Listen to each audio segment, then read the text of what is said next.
banyak ilmu kanuragan yang silsilahnya kepada Kiai As'ad.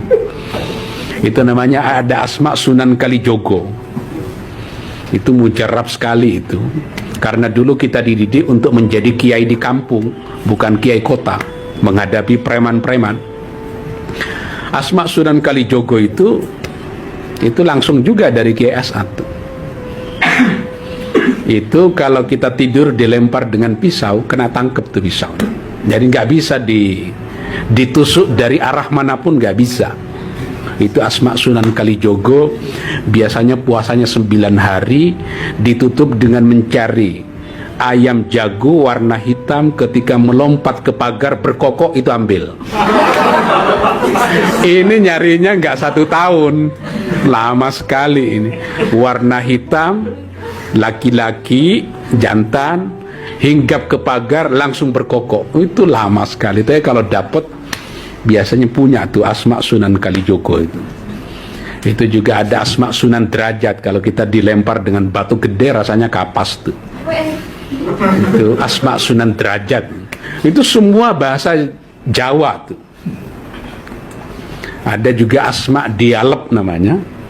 Itu juga kalau kita diserang diginiin aja itu terpelanting agak jauh. Itu juga dari Kiai As'ad. Ada juga ini ada Kiai namanya Jazuli Tatangu Sampang yang pernah riyadhah. Kiai As'ad juga dari situ. Riyadhah ingin mencari apa ada kemungkinan zina dihalalkan dengan berbagai cara. Nggak dapat. Justru ada ilmu yang bisa membentengi kita dari zina. Dengan sekaligus dia menjadi ilmu kekebalan. Kalau menghadapi musuh tidak boleh mundur, walaupun banyak sekali. Itu bahasa Maduranya namanya Asma Sungai Raja. Sungai Raja itu apa? Sungai yang gede, sungai yang besar. Tidak boleh dibaca di bawah atap kayak begini. Itu sering saya coba kalau itu zaman dulu masih muda itu.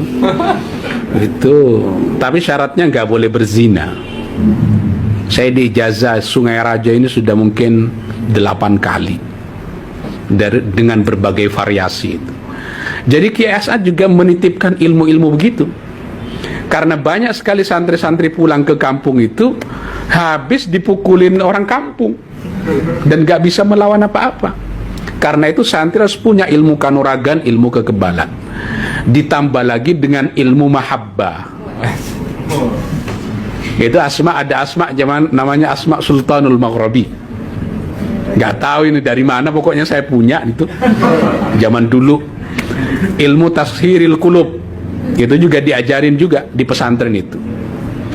Makanya pesantren Asem Bagus di samping dengan pesantren ilmu itu juga setiap malam Jumat, malam Selasa kita latihan bela diri di hutan.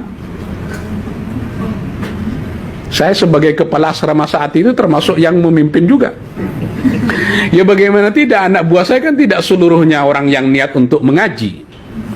Sebagian dari mereka juga mantan pengguna narkoba, mantan preman, tidak bisa diatur oleh orang tuanya, dibawa ke pesantren jadi anak buah saya.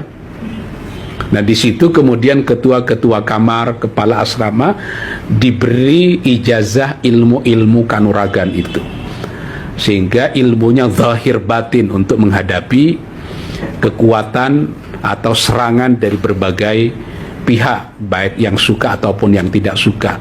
Yang suka dititipi ilmu mahabbah itu. Makanya kalau ceramah atau ada Hizbul Hukama namanya, ilmu tashiril qulub, nah, itu orang cinta banget sama orang-orang yang mengamalkan ilmu Hizbul Hukama dan tashiril qulub. Dulu saya amalin. Kalau sekarang sudah enggak, ngapain juga sih. Suka ya silahkan, enggak suka juga enggak apa-apa. Kita ikhlas saja. Saya kira itu kesimpulan yang bisa diambil, kan masih ada tanya jawab ya.